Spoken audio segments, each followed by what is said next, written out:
Welcome to That's What I Call Marketing, the podcast where you will hear from the leading lights in the marketing world and listen to their unique insights. Well, today is another episode of The Singles brought to you by Tracksuit. You can find out more at gotracksuit.com. And of course, Tracksuit is the always-on, affordable, beautiful brand tracking dashboard.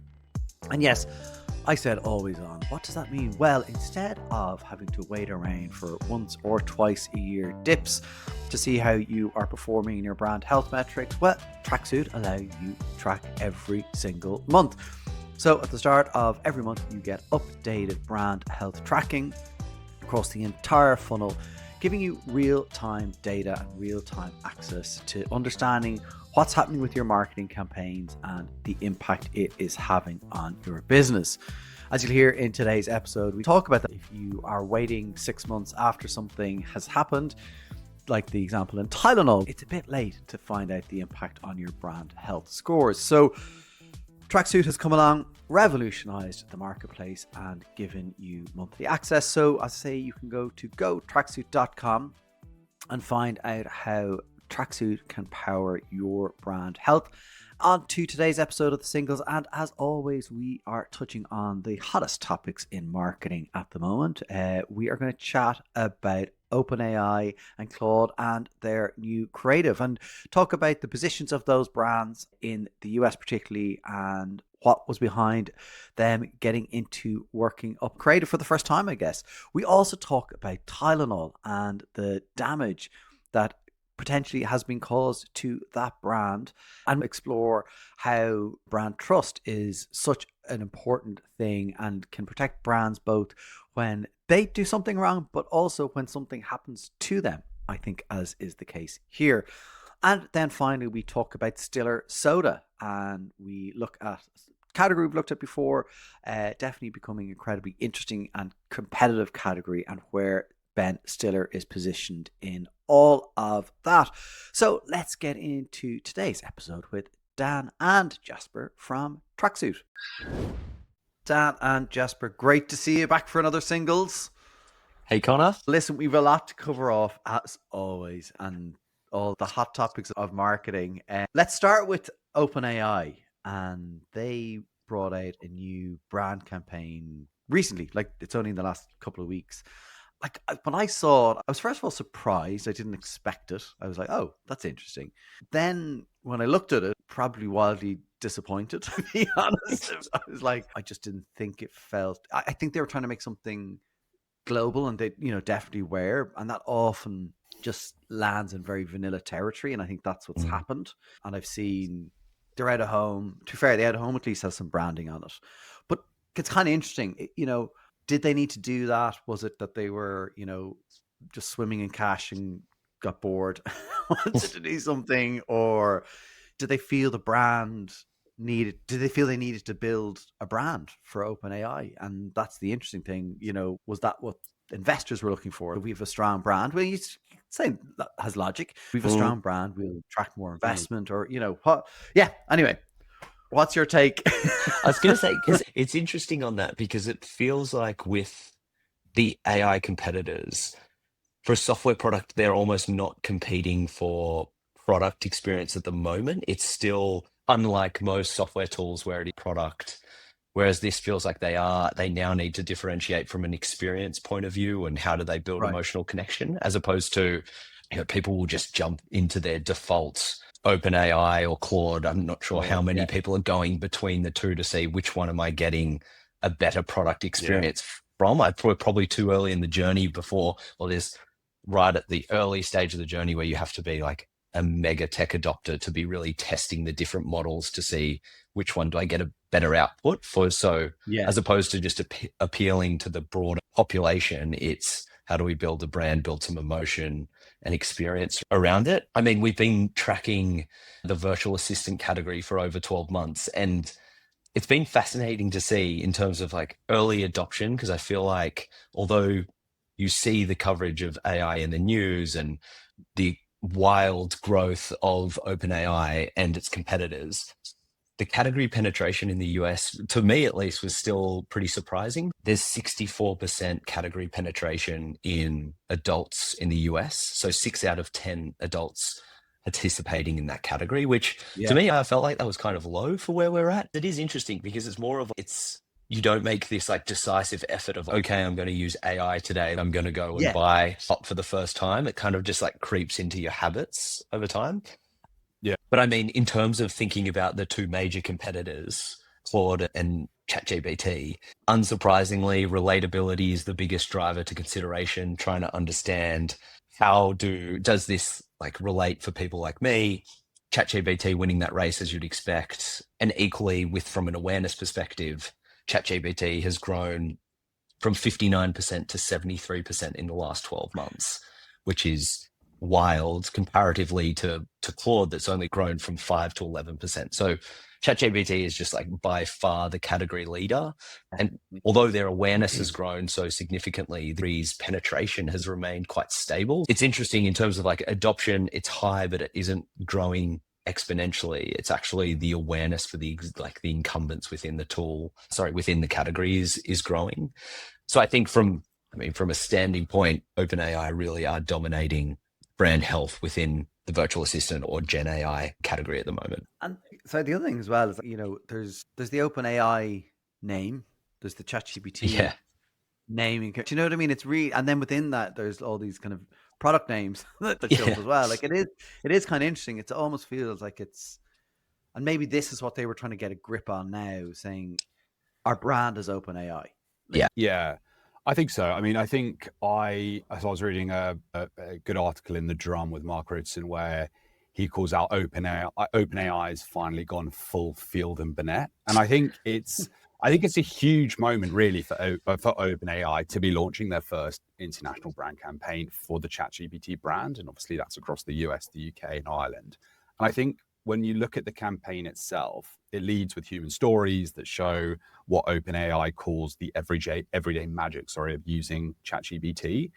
And I think it's a big full funnel moment for the brand, and one that's clearly positioning the ChatGPT brand as more emotional, more of a human brand. Its execution reflects what's essentially showcasing the breadth of the relationships that people have with their ChatGPT. So whether that's from self-improvement to creativity to connection. And I think back to Dan's point, taking a look at our data in the US market, we can actually see how that plays out in real-time consumer perception data. So key themes people are associating with the ChatGPT brand are user-friendly, versatile, easy, supportive. Yeah. And you can really see those qualities reflected in this campaign and its creative execution. And so I think positioning the ChatGPT brand as a kind of everyday companion that helps people achieve small goals or make meaningful improvements in their lives. And I was reading a great piece. It was a separate piece in The Drum where Elke Karskens, who's OpenAI's head of international marketing, speaks of being in building mode. And I think what's interesting is while awareness and user acquisition remain a focus, she says the campaign's real goal is to help users build a deeper emotional connection with the brand. And, in past episodes, we've really dug into how emotional advertising can make such a difference for brands. And, we've touched on our findings from the Emotion Effect Report, which found that ads that trigger happiness or excitement are 27% more likely to be shared or to drive fame. And that emotional ads boost a brand's price premium by up to 40%, so making customers more willing to pay a premium. And I just find it interesting that sort of, I suppose, that narrative, that positioning piece, but talking about creating that brand love and the idea that, the more you use ChatGPT, the more loyal you become and the deeper that emotional connection gets. Yeah. And that OpenAI's approach to standing out in that increasingly crowded market hinges on authenticity. And obviously, as Dan called out, around some of their key competitors. And again, for me, I'm just like, it's what was the trigger? What was the moment where they were like, we need to do this? I think, yes, there is. I mean, the CMO was saying that it's, move from technical to human. Exactly what you're saying. Yeah. It's like, how do we become something that people have some sort of a connection with beyond just, I used to say it was amazing and it saved me loads of time, but it's replaceable. Yeah. So they're trying to get into that space, I suppose, which, look, it makes a lot of sense. I just don't know if the creative worked. I haven't seen any System 1 scoring on it, but I know Ritson did put it through Interesting. ChatGPT and asked ChatGPT to rate, and it Yeah. rated it like he goes on the principles of brand building and effectiveness. How would you rate and review this ad? And it scored 5 out of 10 on its own. Oh, is that right? I wonder though, to that point, whether it's more reflective of a shift at a category level versus at a brand level. And what I mean by that is, Dan obviously touched earlier on the increase in cat pen in the category and sort of what we're seeing certainly in the American market with our data. But interestingly, this, and speaking of the competitor landscape, this launch comes just a week after Anthropic rolled out its first own brand campaign for Claude, which is obviously their biggest rival. So I think it's an interesting shift, not necessarily from a brand perspective as to sort of why the timing is now, but evidently at a bigger picture level, it's something that the category is trying to move into. And I think it's fair to say that the competition for user loyalty in that generative AI space is obviously heating up pretty fast. Yeah. Because I do wonder if if you are OpenAI and you have this incredible advantage from a market share perspective and an awareness perspective from probably your nearest, most technical competitor in Anthropic and Claude, it's probably no better time to start building brand because you are so well capitalized and you already have this market share advantage. But then the counter to that is it's going to be so embedded within the integrations they make with all other tools we interact with, payments and whatnot. You'll somewhat be forced into whatever, like however you go about purchasing or your behaviors, you'll experience AI in a way that you wouldn't know you're experiencing. But then when you go to make the conscious effort of, hey, I want the premium plan for, you probably won't go and compare the different model types. You'll just start to now say, hey, like OpenAI have that affinity because it's the ease of use, because it's like user friendly. Yeah. Let's go towards that way. The other thing, sorry, I just wanted to touch on was the knowledge breakdown and the knowledge score. So this is a new kind of addition to the Tracksuit platform as well. That's really interesting. So this kind of looks at what level of knowledge people have of the brands, and it's really useful. So it's I only know the name, I know a little about them, I know them very well. So it helps you kind of dig down and then rank almost your competitive set in a way of, okay, we're mid in terms of knowledge. But it's been done for knowledge breakdown for US virtual assistant brands. And so you've got Alexa, Siri, ChatGPT. So ChatGPT comes third in that knowledge breakdown of, I know, so it's strong and I know little about them and I know them very well, I was kind of interested in that because it's above Google Assistant. Yeah. Which is unbelievable. Says a lot, yeah. In terms of time and pace to shift from just like for people building perception around them or knowledge. And then, I mean, that goes to show it's a completely different game that Claude's having to play of 42% of people only know the name and less than 30% know them very well. So it almost feels like they are pushing their campaign out at the right time, whereas OpenAI are already so far ahead. What's really interesting with that is it's exactly that. It allows you, with those knowledge scores, if you're Claude and let's say they have this, let's hope they should be using Tracksuit if they're not. Yeah.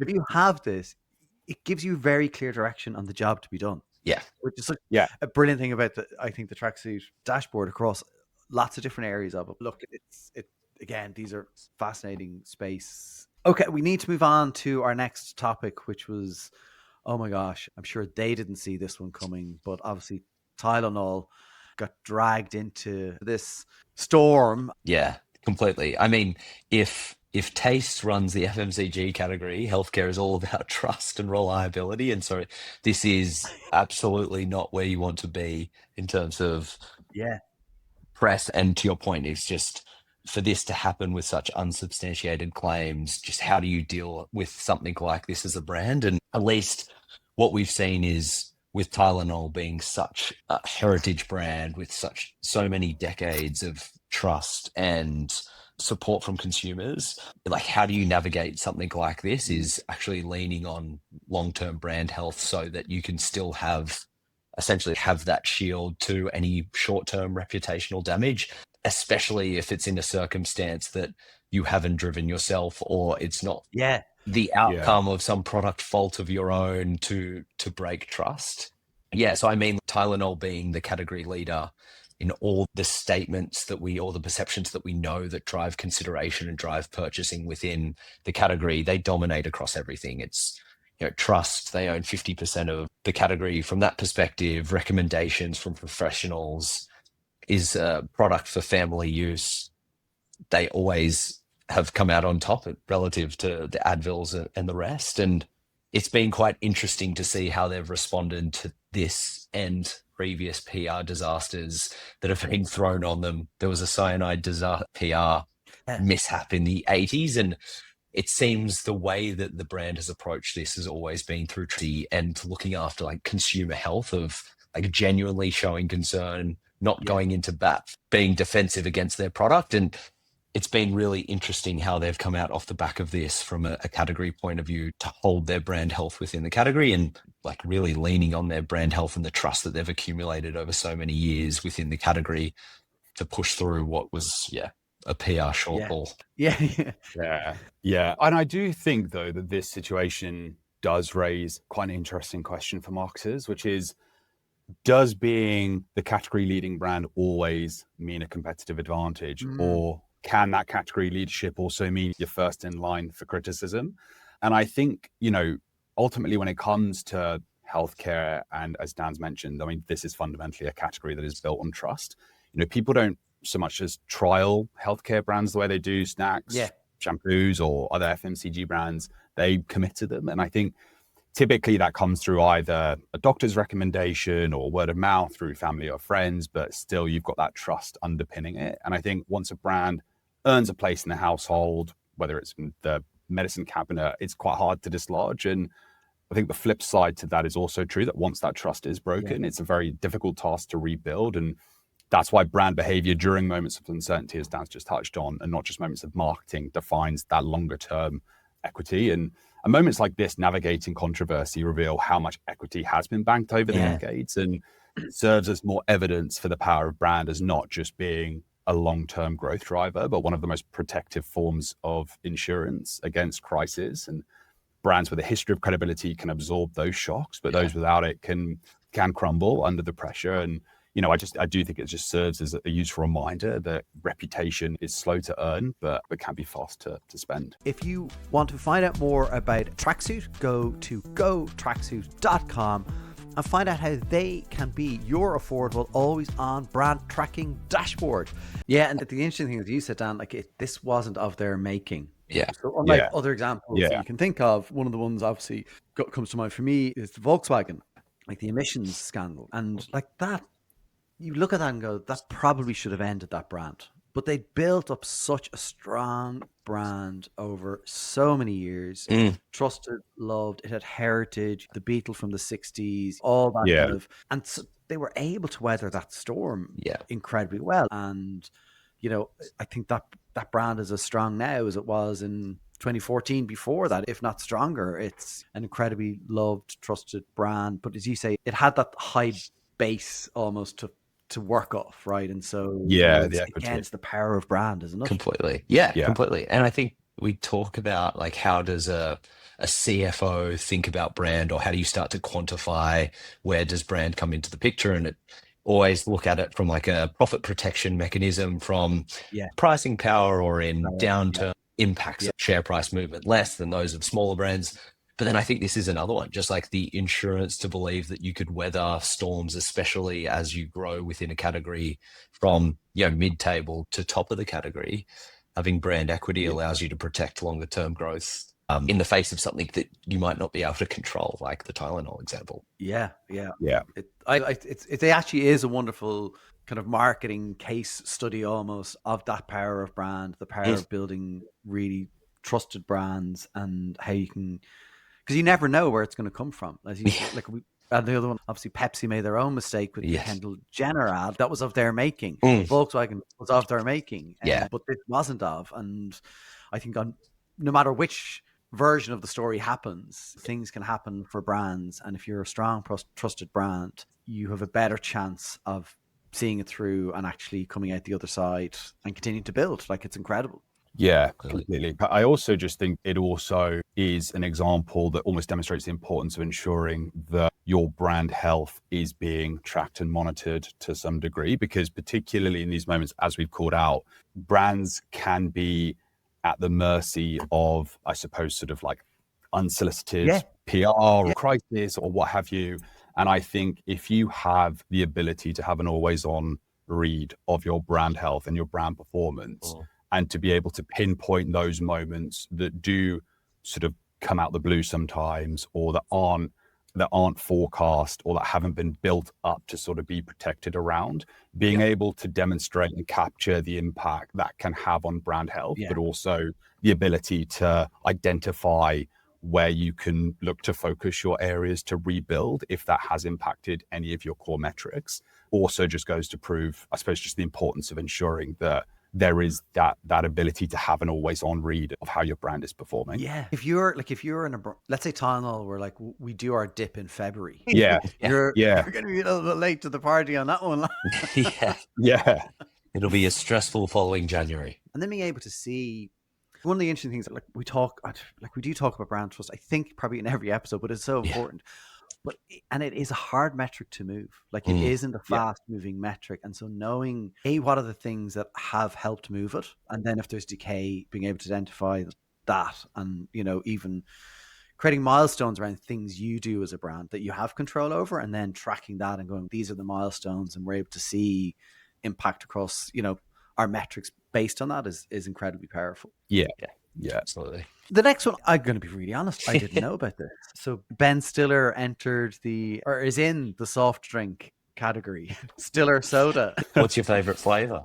Watermelon. No, Look, what a competitive category, right? We've talked about it before. We've talked about a couple of brands that have been in the category, some acquisitions in the space, a huge, obviously, market, huge opportunity. Healthy soda is not new though, right? There are people in that space. Yeah, kind of an interesting one for him to jump into. Yeah, I think it is a really interesting one. So it's the Stiller soda brand is designed to be a classic soda for a new world, as it's been positioned. So it sits right at the intersection of big sodas, so your Coca-Colas, your Pepsis of the world, and then your better for you brands, so your Poppies, your Ollipops. And interestingly, it was born out of identifying a white space in what's still a relatively less populated territory. So a healthier soda, that still delivers that classic sugary taste, but in their words, is a healthy soda for the soda lover.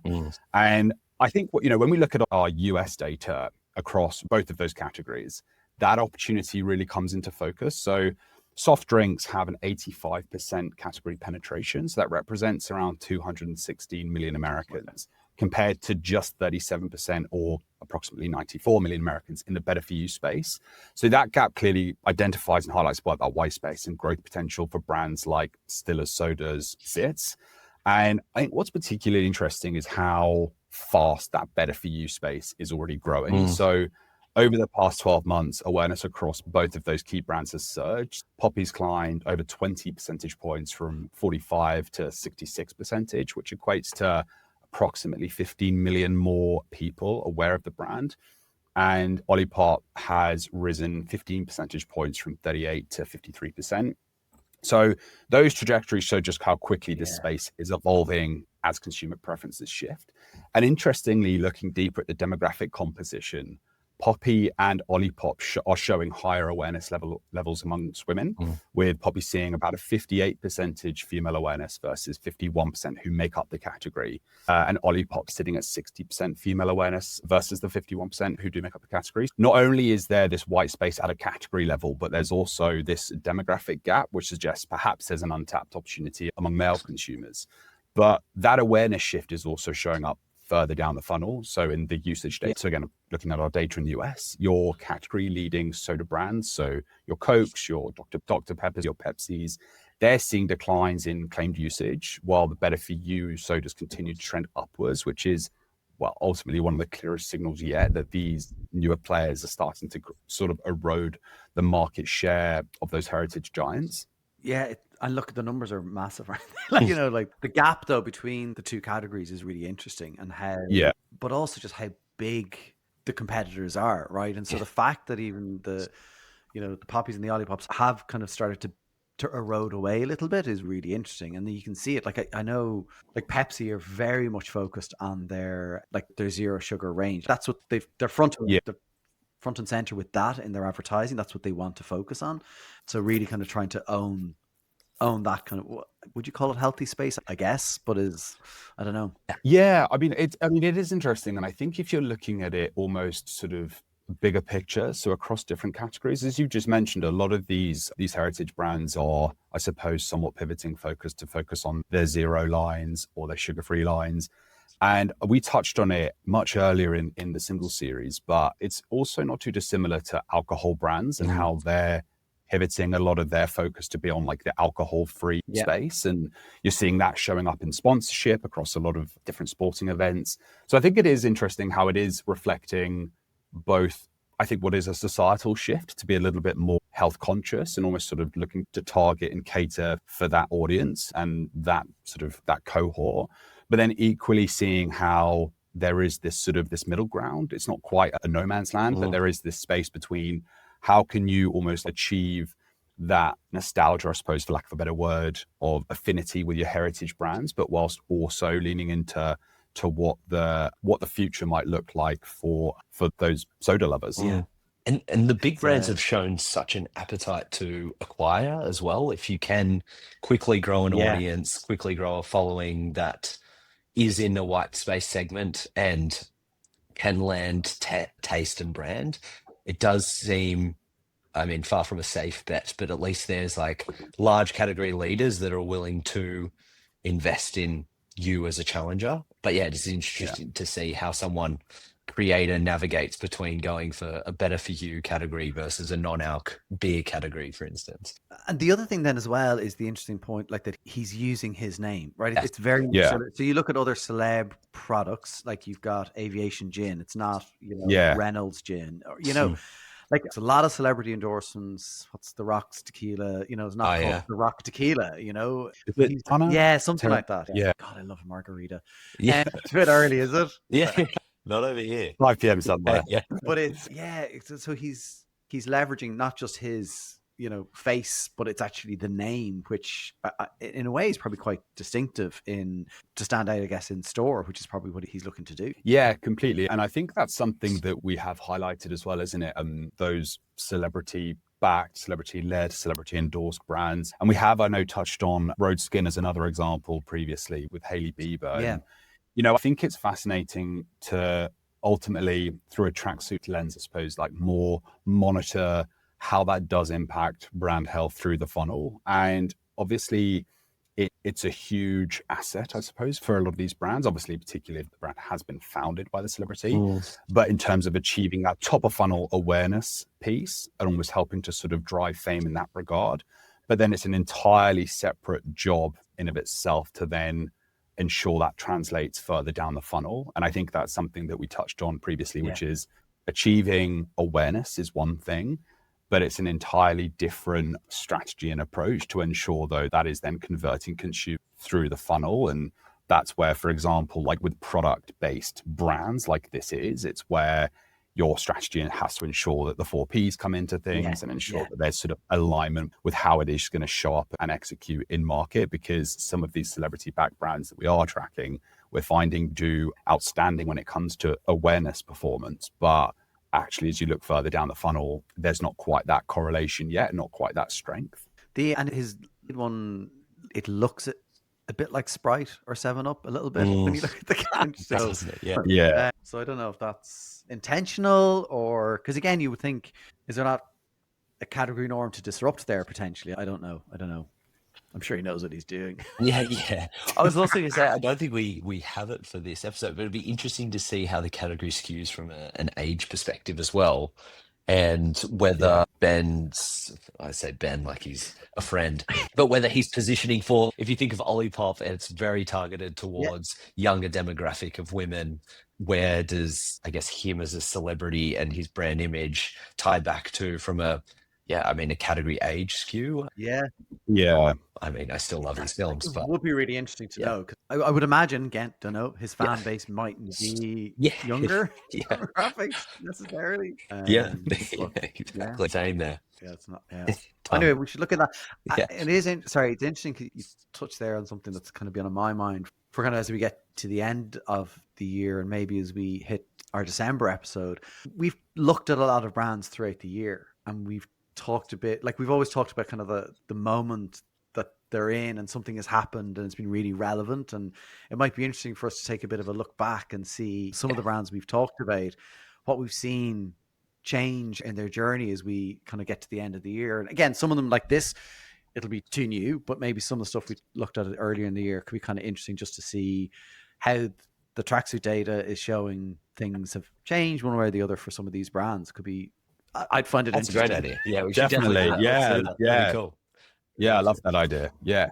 As I opposed think, to like doing an episode where we predict the future of brands. yeah, Like, no, yeah, like, you know what I mean? That's what every end of year episode does. We yeah. don't want to do that. Earlier in the year, there was definitely a big tech episode with a bit of a Zuck and Musk Yeah. view on how that'll Yeah. fly. I'd love to know where Tesla's at and just seeing how that's moved Oh, actually over the yeah. course of the year. Yeah, we should revisit. Brilliant. Listen, guys, thanks a million again. It's always great to have these conversations. And as you say, or I say every week, every time we do these, it is the tracksuit data that just like brings the whole story to life, and we're able to kind of talk about it aside from our own opinions, which we always love sharing, but we have then some data to talk about like meaningful things that matter Yeah, for brands. And the fact that it is tracking that is always on means that idea that we can look at something in December and check how things have performed throughout the year for brands would be interesting. Anyway, and I know you guys are on hand to talk to people, client side, agency side. I did a brilliant episode Absolutely. recently with Brady from Charity Water, which again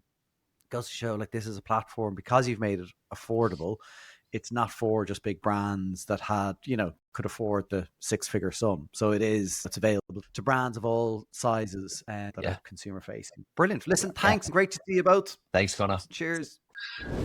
Well, I hope you enjoyed that episode. And if you did, please rate a review, like, share, subscribe to That's What I Call Marketing. Over 42,000 people are subscribed to our episodes. So join them and do not miss out ever again. You heard about it in the episode. You could see where the tracksuit data really is bringing things to life. And as I was mentioning, how Tracksuit are always bringing out new features to the dashboard every month. When I chat to Maya at Tracksuit, we find out something new that they're bringing that is adding more value and more depth to our brand tracking. And it's always on. So every month, you're not waiting around. You're getting new brand tracking data from Tracksuit. So it's incredibly powerful tool, and the team are standing by. Go to gotracksuit.com, and whether you're a small brand, non-profit brand, you might have heard that episode with Charity Water, or an agency, you can get in touch and they will show you how the platform works. That is it for today's episode. I hope you enjoyed it. And if you disagree with anything we said, please do leave a comment. Let us know. It really does help improve the show. And if you have ideas for our next episode of The Single, let us know. I'll get onto the team at Tracksuit and we'll dig into the data. That's it for me, your host, Connor Byrne. Until the next time, take care.